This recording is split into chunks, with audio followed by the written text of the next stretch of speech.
complete the mission. You're the only one left. What is up, YouTube? I am Reckless, and today I am bringing you a brand new video, and it is Advanced Warfare. I did go ahead and get it a day early.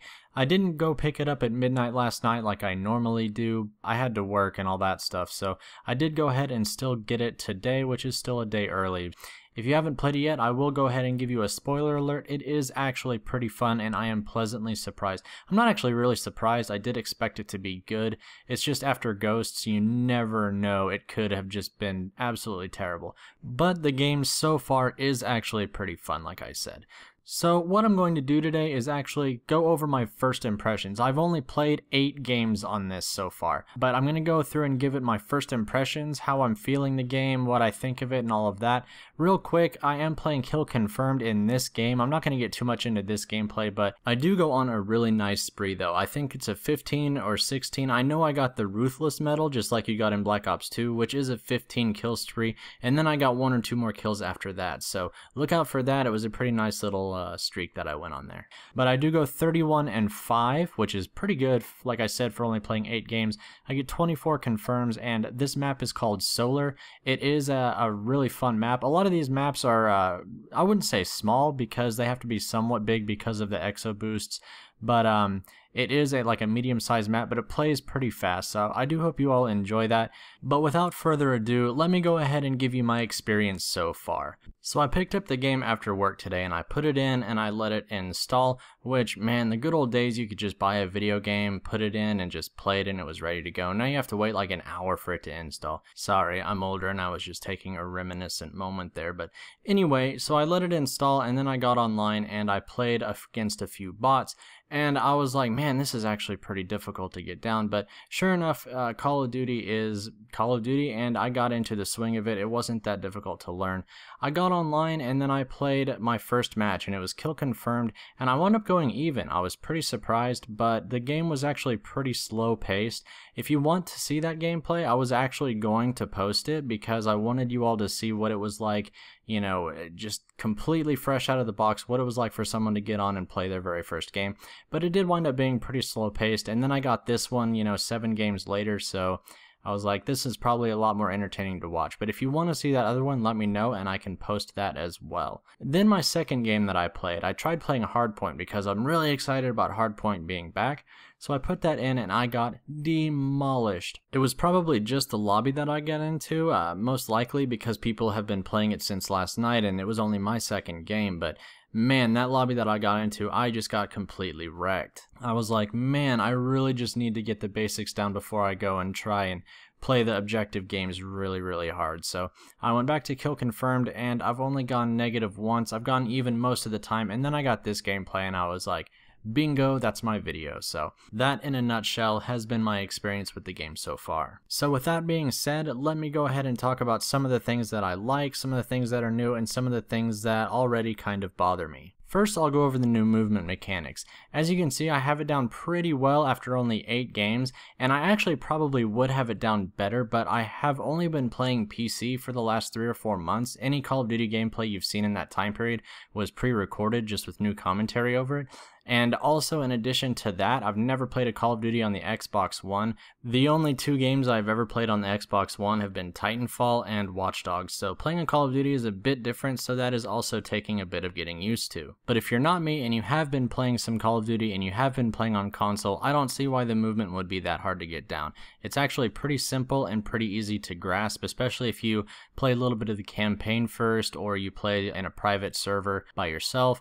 It's actually pretty simple, but the movement feels solid. A lot of people thought it was going to be this huge deal, and I mean, it really does change everything about the game. I mean, you can still definitely feel that it's a Call of Duty, but it adds that third dimension to movement that is just kind of crazy. And as you saw earlier when I was out of ammo, I lost that guy. I tried to knife him and he got behind me, and then I just was like, where is he? And I forgot that he could just jump over my head, and he was long gone while I was still trying to find him. So yeah, it is different, but the thing that people were worried about that, oh, this is no longer a Call of Duty, I can say that that is absolutely not the case. Like I said, it still feels very much like a Call of Duty. What this does is just change the game, and in a nice way, I might add. It adds a level of skill to the game. People who wanted to just sit in a corner and wait for people to walk by are going to be in for a world of hurt. You could get away with that in previous games, but in this game, I just don't see how that would be viable at all. And that is why I am just completely all for this new movement mechanic. One gripe I do have about the movement is they did kind of say screw you to the small percentage of us who play on legacy thumbstick controls.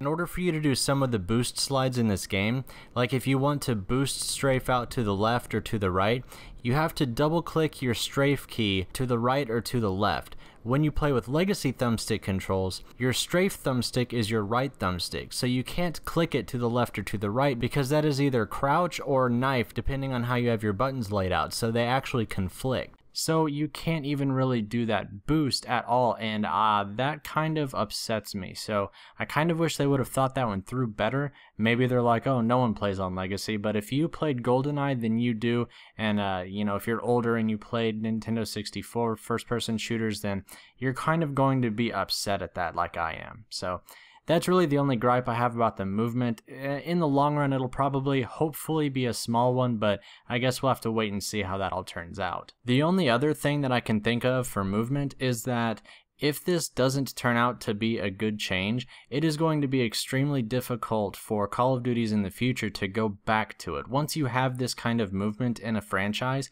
the next game is pretty much going to be expected to have it, or else it's going to be considered as a game that took a step backwards. And no Call of Duty publisher wants to be the developers that took a step backwards, so they're probably going to keep this mechanic in going forward. Like I said, I am all for that as of this moment, but if it does turn out to just be this terrible, terrible thing that no one could have ever foreseen, like I said, it's just going to be really hard for them to change that in the future. But I don't see that happening, but I thought I would throw that in there while I'm thinking about it. But that's really it for the movement. It feels good, it works pretty well, I'm sure that I'll get the hang of it better, and I'm sure that everyone else will as well. It is a huge game changer, but not in the huge negative way that everyone thought it would be. So like I said, it is a good change in my opinion. As for everything else, it seems like just a good, solid Call of Duty. Right now, it seems like the hit registration is really solid. I haven't had any problems that I've noticed anyway with hit registration, and that's really, really important, especially in a fast-paced game like this. So I was really happy that it just seems like everything is really solid on that end. It doesn't seem like host is that big of a deal, but obviously we will see if that plays more into it as the game progresses and people get a better feeling on the game. Right now everyone is new and it's really hard to tell, but we'll see whenever people get really good at it if some people just become godlike on host like they were in Ghost. If you haven't seen that video, you should definitely check it out. I have a video about what host can do for you and why it can be so powerful. But so far, Advanced Warfare seems like it's pretty even. That's really all I have to say about the multiplayer right now. It just feels really good and I'm really excited for it, and I'm actually looking forward to playing it. I haven't wanted to play Call of Duty in a very long time, as I stated earlier, so this is a nice change of pace. It seems like it's going to be a lot of fun. I've only played a little bit of the campaign, maybe 5 missions, but it seems like that's going to be fun as well. After I complete it, I will let you know what I think of that as well. But that is going to be it for the video, guys. Let me know what you thought down in the comments below. Also, do you have the game yet? And if you do, are you enjoying it? And what are you looking forward to most if you don't have it? Don't forget to leave a rating. A like is always appreciated, but if not, as always, that's cool. And this has been Reckless, guys. If you can't take it easy, don't take it at all. Peace.